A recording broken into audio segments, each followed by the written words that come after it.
നമുക്ക് ഇപ്രാവശ്യം നമ്മുടെ പഠനത്തിനായിട്ട് നമുക്ക് വേർതിരിച്ചിരിക്കുന്ന രണ്ട് പുസ്തകങ്ങളാണ്, വേദപുസ്തകം രണ്ട് പുസ്തകങ്ങളാണ്, എസ്തറിന്റെയും റൂത്തിന്റെയും പുസ്തകം. അഭിവന്യ പ്രസിഡന്റ് തിരുമേനി ദിയസ്കോറോസ് തിരുമേനി എഴുതിയിരിക്കുന്നതായ ആ, എസ്തറിന്റെയും റൂത്തിന്റെയും പുസ്തകത്തിലൂടെ എന്ന് പറയുന്നതായ ആ പുസ്തകമാണ് നമുക്ക് ധ്യാനിക്കുവാനുള്ളത്. നമ്മുടെ പ്രധാന ചിന്താവിഷയം വീണ്ടെടുക്കുന്ന ക്രിസ്തു. അതില് അതിനെ ധ്യാനിക്കാൻ, ആ വിഷയത്തെ ധ്യാനിക്കുവാൻ തക്കവണ്ണം രണ്ട് പുസ്തകങ്ങൾ കൂടിയാണ് പോകുന്നത്. ഇന്ന് അല്പസമയത്തൊന്ന് ചിന്തയ്ക്കായിട്ട് ആ, റൂത്ത് എന്റെ പുസ്തകത്തിലെ ചില കാര്യങ്ങൾ നിങ്ങളുമായി പങ്കുവയ്ക്കുവാൻ തക്കവണ്ണം ആഗ്രഹിക്കുകയാണ്. ഞാൻ എൻ്റെ ചെറിയ ഒരു പവർ പോയിന്റ് ആയിട്ട് ഞാൻ ക്രമീകരിച്ചിരിക്കുന്നത് നിങ്ങൾക്ക് അറിയാവുന്ന ഒരു വിഷയമാണ് എങ്കിൽ പോലും ചില ചെറിയ ചെറിയ ചിന്തകൾ ആ, ആ, നിങ്ങളുടെ ശ്രദ്ധയിലേക്ക് കൊണ്ടുവരുവാൻ തക്കവണ്ണമാണ് ഇങ്ങനെ ഞാൻ ക്രമീകരിച്ചിരിക്കുന്നത്. അറിയാവുന്ന പോലെ വേദപുസ്തകത്തിൽ രണ്ട് പുസ്തകങ്ങളാണ് സ്ത്രീകളുടെ പേരിലുള്ളത്. അത് ഒന്ന് റൂത്തും ഒന്ന് എസ്തറുമാണ്. ഈ രണ്ട് പുസ്തകങ്ങളാണ് നമുക്ക് പഠിക്കുവാനുള്ളത്. നമുക്ക് പഠിക്കുവാനുള്ളതായ തന്നിരിക്കുന്നതായ നോട്ടായിട്ട് തന്നിരിക്കുന്നതായ പുസ്തകം, അത് 11 അധ്യായങ്ങളുണ്ട്. അത് 4 അധ്യായങ്ങൾ റൂത്തിന്റെ കുറിച്ചും റൂത്തിന്റെ പുസ്തകത്തെക്കുറിച്ചും, മറ്റുള്ള 7 അധ്യായങ്ങൾ എസ്തറിന്റെ പുസ്തകത്തെക്കുറിച്ചുമാണ് ധ്യാനിക്കുവാൻ തക്കമുള്ളത്. റൂത്തിന്റെ പുസ്തകം നമുക്കറിയാം 4 അധ്യായങ്ങൾ മാത്രമേ ഉള്ളതായ വേദപുസ്തകത്തിലെ ഒരു പുസ്തകമാണ്.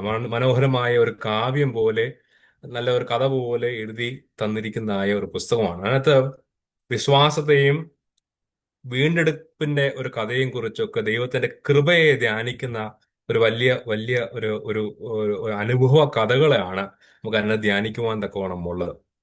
ഈ ഒരു ആദ്യത്തെ അധ്യായത്തില് എന്താണ് ഇത്, നിങ്ങൾക്ക് തന്നിരിക്കുന്ന പുസ്തകത്തിലുള്ള കാര്യം തന്നെയാണ്. ഒന്ന് നിങ്ങളുടെ ചിന്തയിലേക്ക് ഒന്ന് വരുമ്പോൾ, ഇത് കാണുമ്പോൾ ഒന്ന് വരാൻ തക്കവണ്ണമാണ് ഇങ്ങനെ ഒരു PPT ആയിട്ട്, പ്രസന്റേഷനായിട്ട് ക്രമീകരിച്ചിരിക്കുന്നത്. അല്ലാതെ അതിനകത്തില്ലാത്ത ആ, ചില കാര്യങ്ങൾ മാത്രമേ ഉള്ളൂ. അത് നിങ്ങളുടെ ഒരു ചിന്തയിലേക്ക് മാത്രം കൊണ്ടുവരാൻ തക്കവണ്ണമുള്ള ചില കാര്യങ്ങളുള്ളൂ. പക്ഷേ മിക്കതും നമ്മുടെ പുസ്തകത്തിലുള്ള കാര്യങ്ങളാണ്.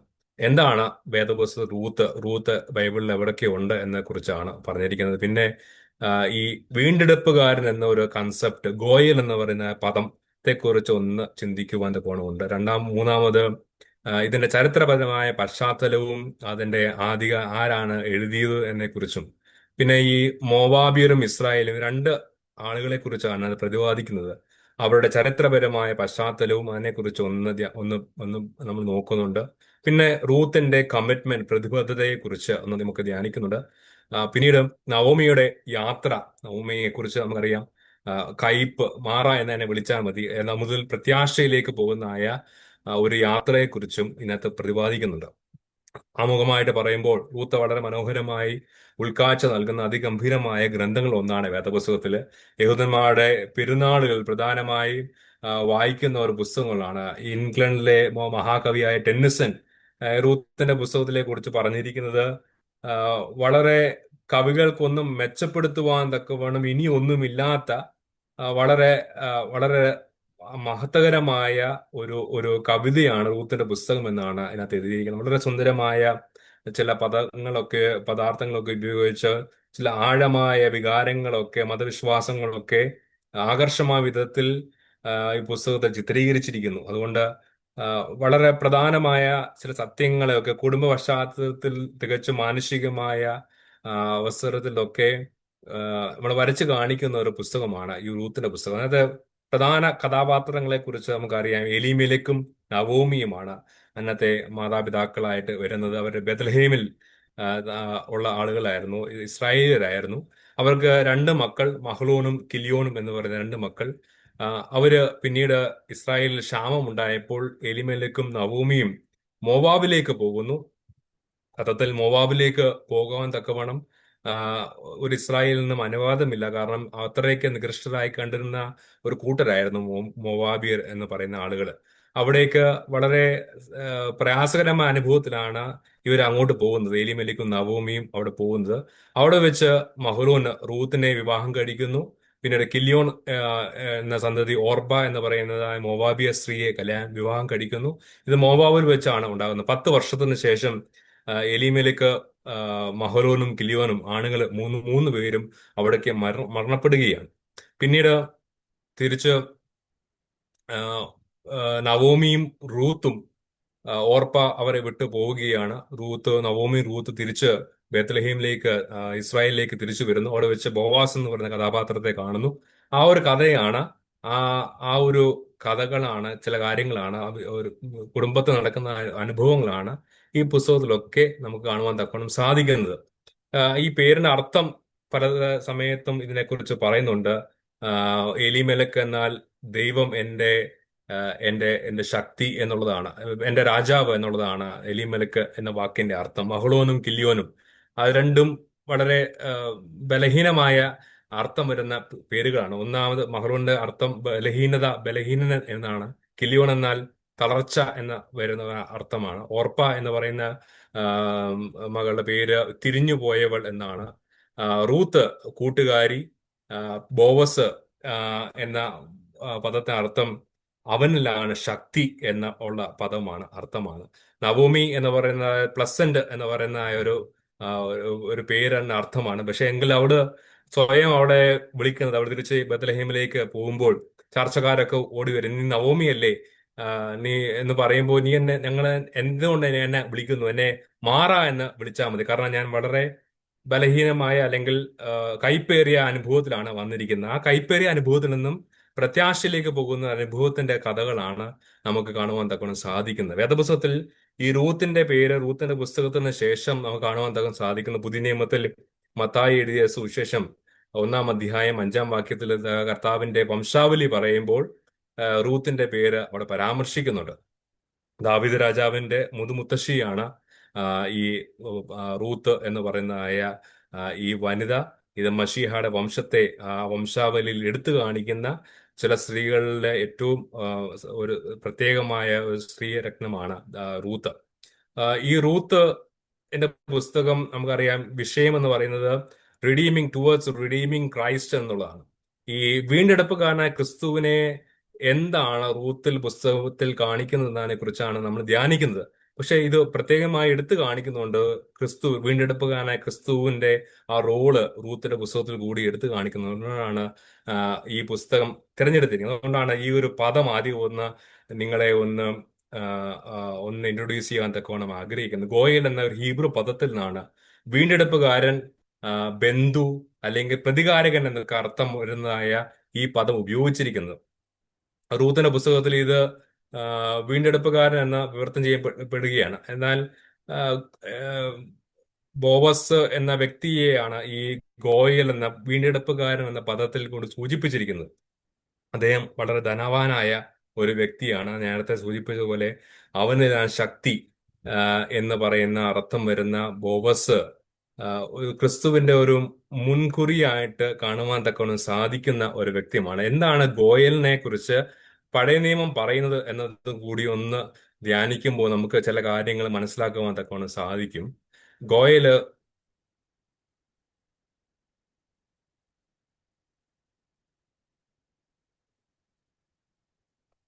ഗോയലിനെ കുറിച്ച് പഴയ നിയമത്തിൽ ലേവ്യ പുസ്തകം 25-ാം അധ്യായം വായിക്കുമ്പോൾ ആ, ഒരു പര ഒരു ഒരു വ്യക്തിക്ക്, തന്റെ സമൂഹത്തിലുണ്ടായ ഒരു വ്യക്തിക്ക് ആ, ഭൂമി നഷ്ടപ്പെടുകയും അവരുടെ പോവേർട്ടിയിൽ, അവരുടെ പ്രയാസത്തിൽ അവർ ഭൂമി നഷ്ടപ്പെടുമ്പോൾ ഭൂമി വീണ്ടെടുത്ത് കൊടുക്കുന്നതായ ഒരു വ്യക്തിയായിരിക്കണം, തന്റെ ബന്ധുവായിരിക്കുന്ന ഒരു വ്യക്തിയായിരിക്കണം ഈ ഒരു ഗോയലിന്റെ ഉത്തരവാദിത്വം പേറുന്ന ഒരാൾ, വീണ്ടെടുപ്പുകാരനായ ഉത്തരവാദിത്തം പേരുന്ന ആള്. അയാളുടെ ഏറ്റവും പ്രധാനപ്പെട്ട ഒരു ഉദ്ദേശം ആ ഭൂമി, അതായത് പോവർട്ടിയിൽ എന്തെങ്കിലും നഷ്ടപ്പെട്ട് കഴിഞ്ഞാൽ ഭൂമി വീണ്ടെടുത്ത് കൊടുക്കുക. അത് തന്നെ അടിമത്തത്തിലായി പോയി കഴിഞ്ഞാൽ, പോവർട്ടിയിലായി കഴിഞ്ഞാൽ, വളരെ പരാധീനതയിലായി കഴിഞ്ഞാൽ അടിമത്തത്തിലായി പോകും. അവിടെ നിന്നൊക്കെ മോചിപ്പിക്കുന്ന ഒരു ഉത്തരവാദിത്വം ഈ ഗോയലിനുള്ളതാണ്. ബട്ട് പ്രതികാരകൻ എന്നൊരു അർത്ഥവുമുണ്ട്. അത് ആവർത്തന പുസ്തകം, സംഖ്യാപുസ്തകം 35-ാം അധ്യായം 19-ാം വാക്യത്തിൽ പറയുന്നുണ്ട്, ബന്ധുവിന്റെ രക്തത്തിന് പകരം ചോദിക്കുന്ന ഒരു വ്യക്തിയായിട്ട് പോലും ഈ പ്രതികാരകൻ, ഈ ഗോയൽ എന്ന പദം ഉപയോഗിക്കുന്നുണ്ട്. പിന്നെ മക്കളിൽ ആവർത്തന പുസ്തകം 25-ാം അധ്യായത്തിലാണ് മറ്റൊരു കാര്യം കാണുന്നത്. മക്കളില്ലാതെ വിധവയായി പോയ ഒരു സ്ത്രീയെ വിവാഹം ചെയ്ത് ഭർത്താവിന്റെ പേര് നിലനിർത്തുന്ന ഒരു ഒരു ഒരു ഉത്തരവാദിത്വവും ഈ ഗോയലിനുണ്ട്. ഈ ഈ റിഡീമറായ, വീണ്ടെടുപ്പുകാരനായ ഈ ബന്ധുവിനുണ്ട്. അയാൾ ഒരു ബന്ധുവായിരിക്കണം. ഒന്നാമത്തെ ക്രൈറ്റീരിയ ആണ്, അദ്ദേഹം ഒരു ബന്ധുവായിരിക്കണം. അതായത് ഈ സ്ത്രീയുടെ അല്ലെങ്കിൽ ഈ പ്രയാസത്തിലായിരിക്കുന്ന വ്യക്തിയുടെ ബന്ധുവായിരിക്കണം. അദ്ദേഹത്തിന് അതിന് കഴിവുണ്ടായിരിക്കണം. അത് സന്നദ്ധനായിരിക്കണം. ആരും നിർബന്ധിച്ച് ചെയ്യാൻ തക്കാൻ സാധിക്കില്ല. സന്നദ്ധനായിരിക്കണം. സന്നദ്ധനല്ലെങ്കിൽ ആവർത്തന പുസ്തകം 35-ാം അധ്യായത്തിൽ പറയുന്നുണ്ട്, എനിക്ക് സാധിക്കുകയില്ല എന്ന് പറഞ്ഞു കഴിഞ്ഞാൽ എന്റെ ചെരുപ്പ് നഗരവാതിൽക്കൽ ചെന്ന് ചെരുപ്പ് അഴിച്ച് ആ, വെച്ചിട്ട് അപ്പൊ ആ സ്ത്രീ ആ ചെരുപ്പ് എടുത്ത് തുപ്പുകയൊക്കെ ചെയ്യുന്ന ഒരു ഒരു ഒരു ഒരു കാര്യമുണ്ടാകും. അതിനുശേഷം ആ വ്യക്തിയെ അറിയപ്പെടുന്നത്, വ്യക്തിയുടെ ഭവനപ്പേര് അറിയപ്പെടുന്നത് ചെരുപ്പഴിഞ്ഞവന്റെ ഭവനം എന്നാണ്. ആവർത്തന പുസ്തകം 35-ാം അധ്യായം വായിച്ചു കഴിഞ്ഞാൽ നമുക്ക് അറിയാവുന്ന ഒരു കാര്യമാണ്. ചെറുപ്പഴിഞ്ഞവൻ, അതായത് ഉത്തരവാദിത്തം ചെയ്യാൻ തക്കാൻ സാധിക്കാതെ പോയ ഒരു വ്യക്തി എന്ന രീതി. ഇത് നമ്മുടെ നൂതന പുസ്തകത്തിൽ പിന്നീട് നമ്മൾ കാണുന്നുണ്ട്. 4-ാം അധ്യായത്തിൽ വരുമ്പോൾ ആ, ബോവസിന്റെ നേരത്തിലെ ആ ഒരു അനുഭവം നമുക്ക് കാണുവാൻ തക്കാൻ സാധിക്കുന്ന വ്യക്തിയാണ്. അപ്പം മൂന്ന് കാര്യങ്ങളായിരിക്കണം: ഒന്ന് ബന്ധു, ഒന്ന് അദ്ദേഹം കഴിവുണ്ടായിരിക്കണം, മൂന്നാമത് സന്നദ്ധനായിരിക്കണം. ഈ ക്രിസ്തു എങ്ങനെയാണ് ഈ മൂന്ന് കാര്യങ്ങളും ചെയ്യുന്നതെന്ന് ജസ്റ്റ് ഒന്ന് ഒന്ന് നിങ്ങളുടെ ചിന്തയിലേക്ക് വരുത്തുകയാണ്. എന്തുകൊണ്ടാണ് ഈ റൂത്തിന്റെ പുസ്തകം എടുത്തത്? വീണ്ടെടുപ്പുകാരൻ ക്രിസ്തു എന്ന രീതിയിൽ എന്തുകൊണ്ടാണ് ഈ പുസ്തകം എടുത്തിരിക്കുന്നതിനെ കുറിച്ച് ഒന്ന് ചിന്തിക്കുമ്പോൾ, യേശുക്രിസ്തുവാണ് നമ്മൾ വീണ്ടെടുപ്പുകാരൻ. നവോമിയെയും റൂത്തിനെയും പോലെ പലപ്പോഴും നമ്മുടെ ഈ ആ, ദൈവത്തിന്റെ ഭവൻ, ബേത്ലഹേം എന്ന് പറഞ്ഞാൽ ദൈവത്തിന്റെ ഭവൻ എന്നാണ്. ബേത്ലഹേമിൽ നിന്ന് മോവാബിയിലേക്ക് ആ, വേറെ രീതിയിലേക്ക് നടക്കുന്ന ആളുകളെ കുറിച്ച് നമ്മളെല്ലാവരും അടിമകളായി മാറിയിട്ടുണ്ട്. അവിടെ നിന്ന് വീണ്ടെടുക്കുവാൻ തക്കവണ്ണം നമുക്ക് സാധിക്കുന്ന ഈ ലോകത്തിൽ മറ്റാർക്കും സാധിക്കില്ല, ദൈവത്തിന് മാത്രമേ സാധിക്കുള്ളൂ. എന്താണ് ദൈവം? യേശുക്രിസ്തു ഗോയലായി മാറുന്നത്. ഒന്നാമത് അവൻ ബന്ധുവായിരുന്നു. കാരണം മനുഷ്യനായി മാറുകയാൽ എബ്രായ ലേഖനം 2-ാം അധ്യായം 14-ാം വാക്യത്തിൽ പറയുന്നു, അവൻ ജഡരക്തങ്ങളോടുകൂടി അബ്ബാ പിതാവേ എന്ന് വിളിക്കുന്ന സ്വപുത്രന്റെ ആത്മാവിനെ ദൈവം നമ്മുടെ ഉള്ളിൽ നൽകിയിരിക്കുന്നത്. അതായത് അവൻ ജഡം ധരിച്ചു എന്നുള്ളതാണ് അവന്റെ ഏറ്റവും വലിയ പ്രത്യേകത. അവൻ നമ്മളെപ്പോലെ ആയി, മനുഷ്യനായി മാറി. ദൈവത്തിന് നമ്മൾ വീണ്ടെടുക്കുവാനുള്ള കഴിവുണ്ട്, മരണത്തെ ജയിക്കുവാനുള്ള കഴിവുണ്ട്. അതുകൊണ്ട് അവന് അത് ആ ഗോയലിന്റെ ഒരു അനുഭവത്തിലേക്ക് മാറി. പിന്നീട് നമ്മൾ വീണ്ടെടുക്കുവാൻ തക്കവണ്ണം സ്വയം ബലിയർപ്പിക്കുവാൻ തായിക്കം ഫിലിപ്പിയ ലേഖനത്തിൽ പറയുന്ന പോലെ സന്നദ്ധനായി ഇറങ്ങി വന്നു. അതാണ് ക്രിസ്തു ഗോയലായി മാറുന്നതിന്റെ രണ്ടാമത്തെ ഒരു കാരണം. ആ, നേരത്തെ ഞാൻ ഉറപ്പിച്ച പോലെ ബന്ധം ബോവാസ് റൂത്തിന്റെ അടുത്ത ബന്ധുവായിരുന്ന പോലെ ക്രിസ്തു നമ്മുടെ വീണ്ടെടുപ്പുകാരനാവാൻ മനുഷ്യനായി ജനിച്ചു. അവൻ സ്വമേധയാ ബോവാസ് റൂത്തിനെ വീണ്ടെടുക്കുവാൻ സ്വമേധയാ തയ്യാറായതുപോലെ പോലെ ക്രിസ്തു നമ്മെ വീണ്ടെടുക്കുവാൻ തക്കവൻ സ്വമേധയായി തന്റെ ജീവൻ നൽകി. അതുപോലെ ഒരു വില നൽകി. ബോവസ് റൂത്തിനെ വീണ്ടെടുക്കുവാൻ തക്കവണ്ണം ഒരു വില കൊടുത്തതുപോലെ ക്രിസ്തു ക്രൂശിലെ യാഗത്താൽ നമ്മുടെ പാപങ്ങളെ പോക്കുവാൻ തക്കവണ്ണം ഒരു വില കൊടുത്തു. ഇതാണ് ഈ ഗോയൽ എന്ന പദവും വീണ്ടെടുപ്പുകാരനായ ബന്ധു എന്ന പദവും ക്രിസ്തുവിന്റെ വീണ്ടെടുപ്പിന്റെ ഒരു മാതൃകയായി നമുക്ക് കാണുവാൻ തക്കണം സാധിക്കുന്ന ഒരു കാര്യം. പിന്നീട് ഈ പുസ്തകത്തിലേക്ക് പോകുമ്പോൾ ചരിത്രപരമായ പശ്ചാത്തലവും രചനയും ഇതിനെ കുറിച്ച് പറയും. വ്യക്തമായ ഒരു രചയിതാവിന്റെ പേര് ഇത് പരാമർശിക്കുന്നില്ല. പലപ്പോഴും പുസ്തകങ്ങളൊക്കെ എഴുതുമ്പോൾ ഇന്ന ആളാണ് എഴുതിയതെന്ന് പറഞ്ഞ് ആണ് തുടങ്ങുന്നത്. പക്ഷെ ഇവിടെ ആരാണ് എഴുതിയത് എന്നതിനെക്കുറിച്ച് വ്യക്തമായി പറയുന്നില്ലെങ്കിലും പരമ്പരാഗതമായി ശമൂവേൽ പ്രവാചകനാണ് ഇതിന്റെ രചയിതാവണമെന്നാണ് കരുതപ്പെടുന്നത്. എന്നാൽ ഇത് ഏത് സമയത്ത് എഴുതപ്പെട്ടു എന്ന് പറഞ്ഞാൽ പ്രവാസത്തിന് ശേഷം ഇസ്രായേൽ മക്കൾ പ്രവാസത്തിൽ നിന്ന് തിരിച്ചു വന്ന് അവര് ഏകദേശം BC 5-4 നൂറ്റാണ്ടുകൾ സമയത്തായിരിക്കണം ഇത് എഴുതപ്പെട്ടത് എന്ന് ഒരു വിശ്വാസമുണ്ട്. പക്ഷെ ഇത് നടന്ന സംഭവം ഏകദേശം ന്യായാധിപന്മാരുടെ കാലഘട്ടത്തിൽ 1300 BC-യിൽ സംഭവിച്ച കാര്യങ്ങളാണ്. ഇത് ആ സമയത്ത് നടന്ന സംഭവങ്ങളാണ് പിന്നീട് എഴുതപ്പെട്ടത് എന്ന ഒരു സൂചനയുമുണ്ട്. പക്ഷെ ഇതിന്റെ ഏറ്റവും പ്രധാനപ്പെട്ട ലക്ഷ്യം ദാവീദ് രാജാവിന്റെ വംശാവലി രേഖപ്പെടുത്തുവാൻ തക്കവണ്ണമാണ് ഈ ഒരു പുസ്തകത്തിന്റെ ഒരു പ്രധാന ഒരു ലക്ഷ്യം എന്നുള്ളത്. അതൊരു വഴി ദൈവത്തിന്റെ കരുതലും വെളിപ്പെടുത്തുവാൻ തക്കവണ്ണമാണ് ഈ പുസ്തകം പ്രധാനമായി എഴുതപ്പെട്ടിരിക്കുന്നത്. നമുക്കറിയാം, റൂത്ത് ഒരു മോവാബിയ സ്ത്രീ ആയിരുന്നു. മോവാബിയർ ഇസ്രായേലുമായി ശത്രുത പുലർത്തിയ ഒരു ജനതയിലായിരുന്നു. മോവാബിയർ എങ്ങനെ ഉണ്ടായി എന്നൊക്കെ പഴയ നിയമം വായിക്കുമ്പോൾ, പ്രത്യേകിച്ച് ഉൽപ്പത്തി പുസ്തകം 12-ാം അധ്യായം വായിക്കുമ്പോൾ ലോത്തിന്റെ കഥയിലൂടെയാണ് ഈ മോവാബിയർ ഉണ്ടാകുന്നത്. അപ്പനിൽ നിന്ന് ഗർഭം ധരിക്കുന്നതായ മക്കളിൽ നിന്ന് ഉണ്ടായ ഗർഭം ധരിച്ചുണ്ടായ ഒരു പുത്രനാണ് മോവാബ്. ആ മോവാബിന്റെ സന്താനങ്ങളാണ് മോവാബിയരായി മാറുന്നത്. ഈ മോവാബിയരുമായി യാതൊരു വിധത്തിലും ഒരു സംസർഗം ഉണ്ടാകരുതെന്ന് ഇസ്രായേലിനോട് പ്രത്യേകമായി കൽപ്പിച്ചിരുന്നു. അങ്ങനെയുള്ള ഒരു ശത്രുത പുലർത്തിയതായ ഒരു ജനതയായിരുന്നു ഈ മൊവാബിയർ. ആ, പക്ഷെ എന്നാൽ അവളുടെ അമ്മാവിയമ്മയായ നവോമി ഒരു യഹൂദിയായിരുന്നു. ക്ഷാമം കാരണം ദൈവം എന്റെ രാജാവ് എന്ന് പറയപ്പെടുന്ന എലീമേലെക്ക് കുടുംബവും മൊവാബിലേക്ക് പോയി. അതുവഴിയാണ് ഒരു ഉടമ്പടിയാണ്, ഒരു കവനന്റ് ആയിരുന്നു ഇസ്രായേൽ മക്കൾക്ക് ദൈവം കൊടുത്തത്. നിങ്ങൾ മൊവാബിയനുമായി ഒരു തരത്തിലും ഇടപെടരുതെന്ന്. ആ ഒരു ഉടമ്പടി അവിടെ ലംഘിക്കപ്പെടുകയായിരുന്നു.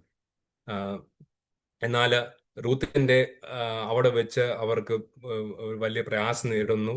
കിലിയോനും മഹ്ലോനും അവിടെ വെച്ച് മരണപ്പെടുന്നു. ആ, അവിടെ വെച്ച് നവോമി അവരോട് ആവശ്യപ്പെടുന്നു, മരുമക്കളോട് ആവശ്യപ്പെടുന്നു, നിങ്ങൾ തിരിച്ചു പോകുവാൻ തക്കവണ്ണം നിങ്ങൾക്ക് പറ്റും, നിങ്ങൾ തിരിച്ചു പോകുവാൻ തക്കവണ്ണം അവരോട് ആവശ്യപ്പെടുകയാണ്. എന്നാൽ നവോമി പറയുകയാണ്, നമുക്ക് പഠിക്കാനുള്ളതായ ഒരു വാക്യം, 1-ാം അധ്യായം 1-ാം അധ്യായത്തിലെ 16-ാം വാക്യം, നിന്റെ ദൈവം എന്റെ ദൈവം എന്ന് പറയുന്നതായ ആ വളരെ ബൃഹത്തമായ ആ പ്രതിബദ്ധത അവൾ കാണിക്കുകയാണ്. നവോമി അതുവഴിയല്ല, റൂത്ത് അതുവഴി നവോമിയുടെ ദൈവത്തെ എന്റെ ദൈവമായി അവള് വരച്ചു കാണിക്കുക. ആ, ആ, ഒരു വലിയ ആ, സത്യം പറഞ്ഞാൽ ഓർപ്പ ചെയ്തത് വലിയ തെറ്റൊന്നുമല്ല, അല്ലെ? ആ ഒരു സാഹചര്യത്തിൽ നല്ലത്, ജീവിതത്തിൽ നല്ലത് തീരുമാനിക്കുവാനുള്ള സ്വാതന്ത്ര്യം എല്ലാവർക്കും ഉള്ളതുപോലെ ഓർപ്പായും അവൾക്ക് പറ്റിയ നന്മ അവർ തെരഞ്ഞെടുത്തു.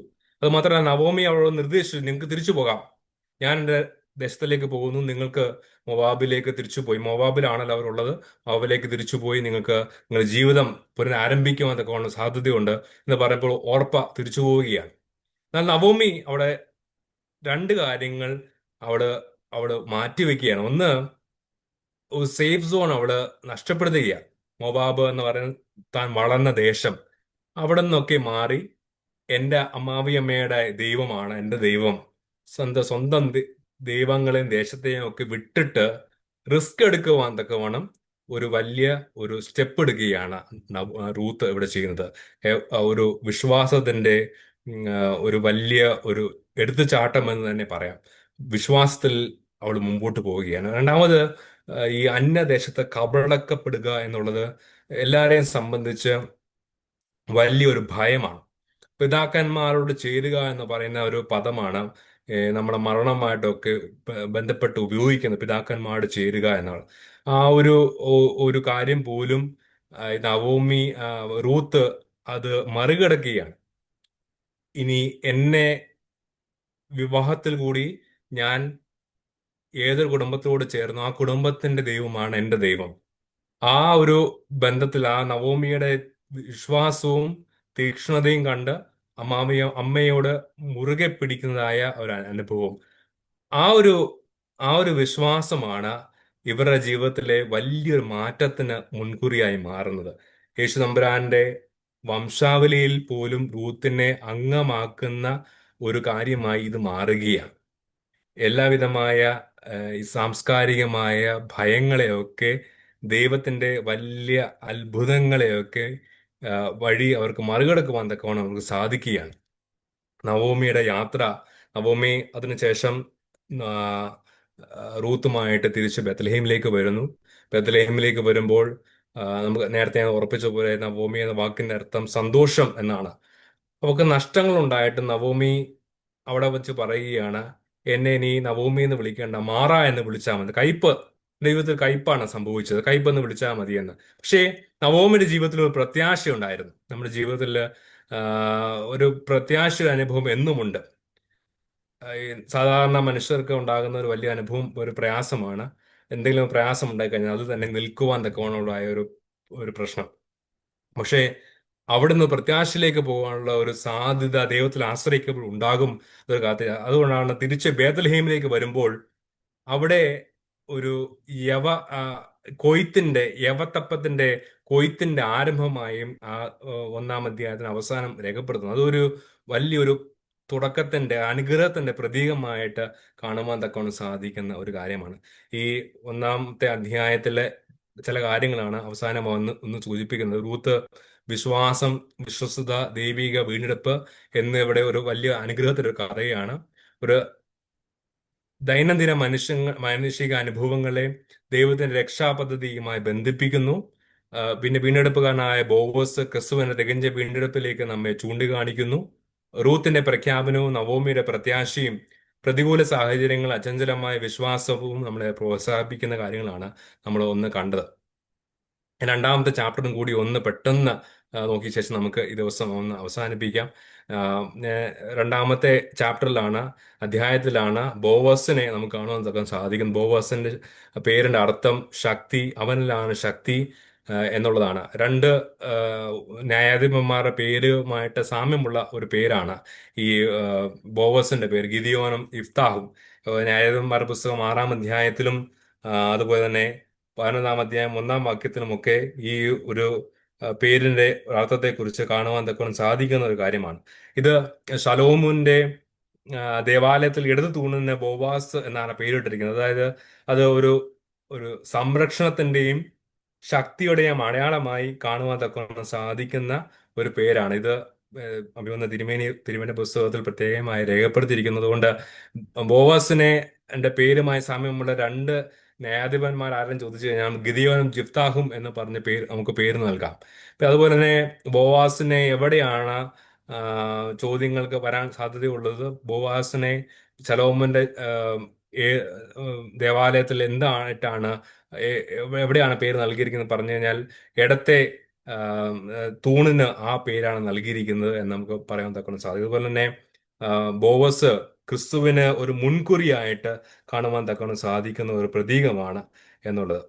അതുപോലെ തന്നെ ആം, ഏം, ഈ വംശാവലിയിൽ പറയുമ്പോൾ റാഹാബ് എന്ന് പറയുന്നതായ യോശുവ പുസ്തകത്തിൽ കാണുന്ന വേശ്യാസ്ത്രീയായ റാഹാബിന്റെ ഒരു വംശാവലിയും ഈ ആ, ഒരു പുറജാതി കണക്ഷനും ഈ ബോവാസിൽ നമുക്ക് കാണുവാൻ തക്കാൻ സാധിക്കുന്നതാണ്. അതുപോലെ തന്നെ എലിമലക്കിന്റെയും നവോമിയുടെയും ആ, ബന്ധുവായിട്ടും ഈ ബോവസിനെ കാണുവാൻ തക്കണം സാധിക്കും. അങ്ങനെയാണ് ബോവസ് 2-ാം അധ്യായത്തിൽ ബോവസിനെ നമുക്ക് കാണുന്നുണ്ട്.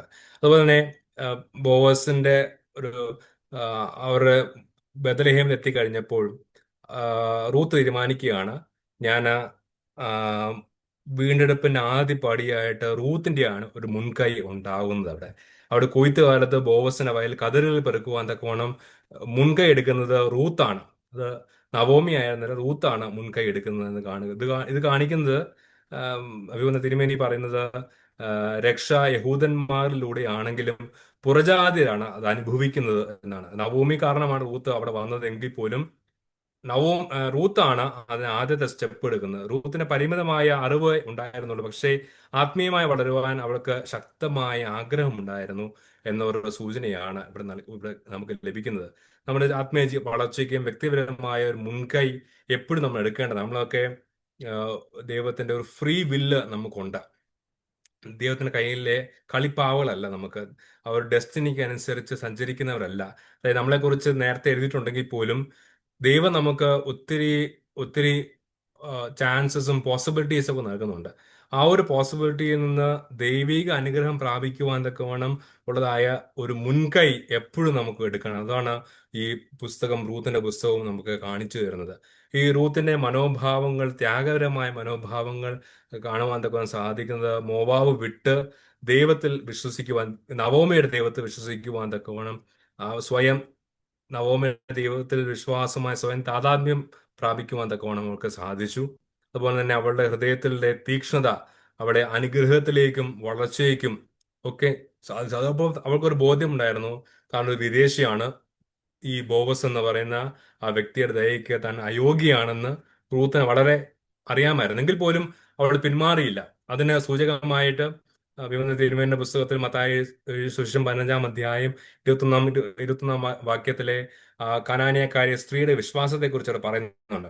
കനാന്യക്കാരിയ സ്ത്രീക്കും ഇതേപോലെ അവൾക്ക് അറിയാമായിരുന്നു അവളൊരു പുറജാതി സ്ത്രീയാണ്, യഹൂദനായ കർത്താവിൽ നിന്ന് ഒരു അനുഗ്രഹവും ലഭിക്കുവാൻ തക്കവണ്ണം ഒട്ടും സാധ്യതയില്ലാത്ത ഒരു വ്യക്തിയാണെന്ന് മനസ്സിലാക്കിയിട്ട് പോലും ആ വിശ്വാസം പിന്തിരിഞ്ഞു പോകുവാൻ തക്കവണ്ണം സാധിച്ചില്ല. അവള് അതിനുവേണ്ടി യാചിക്കുക. ആ ഒരു യാചന റൂത്തിൽ നിന്നും പോലും നമുക്ക് കാണുവാൻ തക്കവണ്ണം സാധിക്കും. റൂത്ത് ഒക്കെ അറിയാമായിരുന്നു ഈ ഒരു ദയയ്ക്കും ഒരു അനുഗ്രഹത്തിനും അവൾക്ക് അവൾക്ക് ഒരു ഒരു ഇതിനും അവൾ യോഗ്യയല്ല എങ്കിൽ പോലും ദൈവം, നവോമിയുടെ ദൈവം അവളെ കരുതുമെന്ന വിശ്വാസവും അതിലേക്ക് പോകുവാനുള്ള മനോഭാവവും അവൾക്കുണ്ടായിരുന്നു.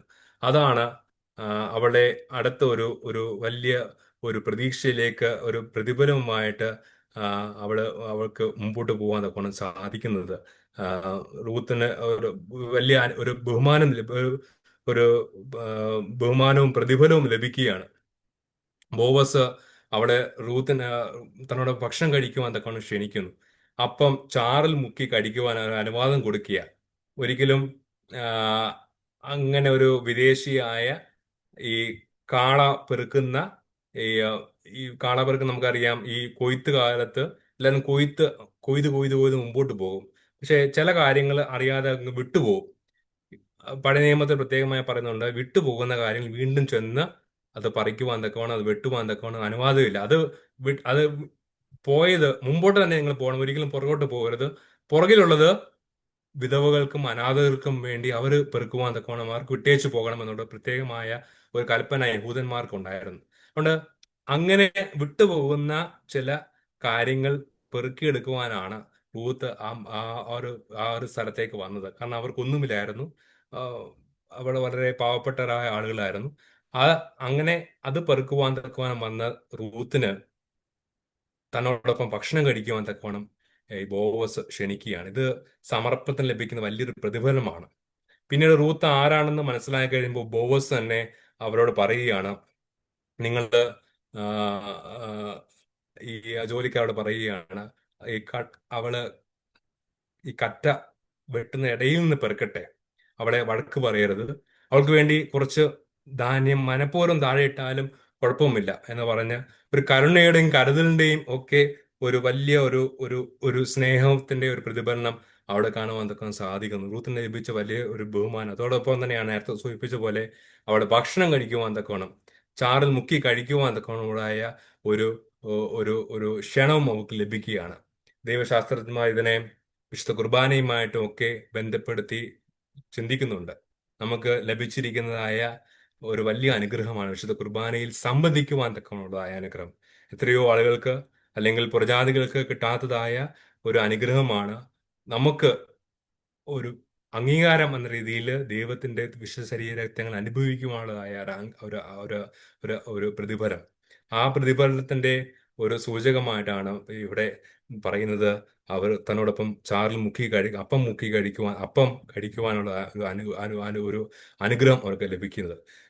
ബോവസ് യഹൂദരെയും പുരജാതിരെയും തുല്യമായി വീണ്ടെടുക്കുവാൻ തക്കവണ്ണം, അതായത് നവോമിയെയും റൂത്തിനെയും, യഹൂദിയായ നവോമിയെയും റൂത്തിനെയും തുല്യമായി വീണ്ടെടുക്കുവാനുള്ളതായ ഒരു ക്രിസ്തുവിന്റെ മുൻരൂപം എന്ന നിലയിൽ ബോവസ് അവിടെ മാറുകയാണ്. എല്ലാവരും ഉൾക്കൊള്ളുന്ന ഒരു വീണ്ടെടുപ്പ് പദ്ധതിയെ ബോവസ് അവിടെ കാണിക്കുകയാണ്. ഇതിന്റെ അവസാനത്തിൽ ബോവസ് എന്ന പേരും അവന്റെ പങ്കും അവന്റെ ശക്തിയും വീണ്ടെടുപ്പ് എന്ന പ്രതീകത്തെ ശക്തമായി കാണിക്കുന്ന ഒന്ന് തന്നെയാണ്. പിന്നെ റൂത്തിന്റെ മുൻകൈയും അവളുടെ പ്രതിബദ്ധതയും സ്ഥിരതയും ത്യാഗമനോഭായ വിശ്വാസവും എങ്ങനെ അവളുടെ വിശ്വാസത്തെ വളരുവാൻ തക്കവണ്ണം സാധിച്ചു എന്നുള്ളത് കാണിക്കുന്നുണ്ട്. പിന്നീട് സമർപ്പണത്തിന് ദൈവം നൽകുന്ന അനുഗ്രഹങ്ങൾ, പ്രതിഫലനം ഒക്കെ അവിടെ കാണുവാൻ തക്ക സാധിക്കുന്ന ഒരു കാര്യമാണ്. പിന്നെ ബോവസിന്റെ ദയ, ക്രിസ്തുവിന്റെ കരുണ നിറഞ്ഞ വീണ്ടെടുപ്പിന്റെ ഒരു മാതൃകയാണ് എന്നും കൂടി നമുക്ക് ഈ പുസ്തകത്തിൽ കൂടെ കാണുവാൻ തക്കണം സാധിക്കുകയാണ്. ഈ ബോവസിന്റെ ഈ റൂത്തിന്റെ പുസ്തകത്തിൽ കൂടി കടക്കുമ്പോൾ നമുക്ക് ക്രിസ്തുവിന്റെ ഒരു വീണ്ടെടുപ്പാണ് കാണുവാൻ തക്കണം സാധിക്കുന്നത് എന്ന കാര്യമാണ് നമുക്ക് തുടർന്ന് പഠിക്കുവാനും നമുക്ക് ധ്യാനിക്കുവാനും ഉള്ളത്. ഈ വൈകിയ വേള ഞാൻ ഇവിടെ നിർത്തുകയാണ്. നമുക്ക് തുടർന്നുള്ള ദിവസങ്ങൾ വല്ല മറ്റു പുസ്തകങ്ങളൊക്കെ ഇന്ന് പഠിക്കുവാൻ തക്കവണ്ണം സാധിക്കാം എന്ന് കർത്താവിൽ ശരണപ്പെടുന്നു. ദൈവത്തിൽ ആശ്രയിക്കുന്നതിന് ദൈവം നമ്മളെ സഹായിക്കട്ടെ എന്ന് പ്രാർത്ഥിക്കുന്നു, ആശംസിക്കുന്നു. അതിന്റെ വാക്കുകൾ ഞാൻ ഉപസംഹരിക്കുകയാണ്. തുടർന്നുള്ള ദിവസങ്ങളിൽ നമുക്ക് മുമ്പോട്ടുള്ള ചാപ്റ്ററും കൂടി നമുക്ക് പഠിക്കാം. അതിനായിട്ട് ദൈവം നമ്മളെ സഹായിക്കട്ടെ. വന്നു ചേർന്ന എല്ലാവരുടെ സ്നേഹം പ്രത്യേകം അറിയിക്കുന്നു. താങ്ക് യു അച്ഛ. ഇന്നത്തെ അനുഗ്രഹിക്കപ്പെട്ട ഈ മധ്യസ്ഥ പ്രാർത്ഥനയിൽ നമ്മോടൊപ്പം ആയിരിക്കുവാനും അതുപോലെ തന്നെ ഇന്നത്തെ ബൈബിൾ സ്റ്റഡിയിലെ സെക്ഷനിൽ ആയിരുന്ന മൊബിനച്ചനോടുള്ള എല്ലാ നന്ദിയും സ്നേഹവും MMVSന്റെ പേരിൽ അറിയിച്ചു കൊള്ളുന്നു. താങ്ക് യു അച്ഛ. Thank you so much. വന്നവരുടെ എല്ലാ സ്നേഹം ഒരിക്കൽ കൂടി എല്ലാവരോടും നന്ദിയും സ്നേഹവും അറിയിക്കുന്നു. ആശീർവാദം. പറയ്ക്കുമോ പിതാവാം ദൈവത്തിന്റെ സ്നേഹവും ഏകജാതന തമ്പുരാന്റെ കൃപയും പരിശുദ്ധ റൂഹായുടെ സംബന്ധവും സഹവാസവും നാം എല്ലാവരുടെ മേലും, പ്രത്യേകിച്ച് നമ്മുടെ വലതും ചെറുതും നമ്മുടെ എല്ലാ ആവശ്യങ്ങളുടെ മേലും, നമ്മുടെ കുടുംബങ്ങളുടെ മേലും, നമ്മുടെ കുഞ്ഞുങ്ങളുടെ മേലും, നമ്മുടെ വളർച്ചയുടെ മേലും, ദൈവമായ കർത്താവെ ഞങ്ങളുടെ വീണ്ടെടുപ്പിന്റെ കാര്യത്തിന്മേലും ഇപ്പോൾ എല്ലായ്പ്പോഴും ഉണ്ടായിരിക്കുമാറാകണമേ. ആമേൻ.